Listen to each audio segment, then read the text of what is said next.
is.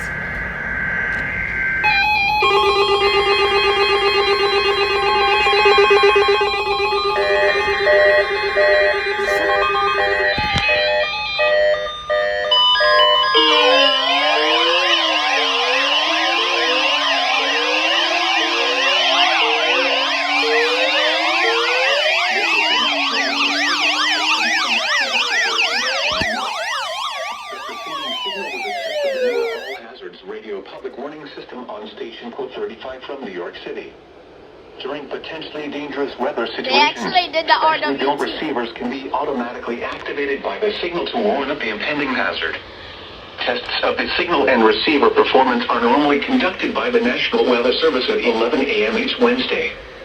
If there is a threat of severe weather, the test will be postponed to the next available good weather day. Reception of this broadcast, and especially the warning alarm, will vary at any given location. The heck This happened? variability, normally more Why is it noticeable at off? greater distances from the transmitter, can sometimes occur even Wait, though what? you are using a good quality receiver in good working order. It's not working. To provide the most consistent and dependable warning service possible, why is it the not warning working? alarm will be It's activated weird. for hazardous watches and warnings for the following counties in southeast New York: It's Bronx, alright. Kings, Nassau, New York, Orange, Putnam, Queens, Richmond, Rockland, Suffolk, and Westchester. In northern and central New Jersey: Bergen, Essex, Hudson, Hunterdon, Middlesex, Monmouth, Morris, Passaic, Somerset, Sussex, Union, and Warren. And in southwest Connecticut, Fairfield.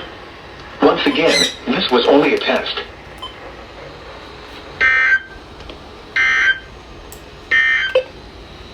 Heat advisory remains in effect from 11 a.m. this morning to 8 p.m. this evening. What? Heat index values of 95 to 101 expected. Where? Bronx, Brooklyn, Manhattan, Northern Queens, Staten Island, and Southern Queens counties. When? From 11 a.m. this morning to 8. Wait. Temperatures and high humidity may cause heat illnesses. New York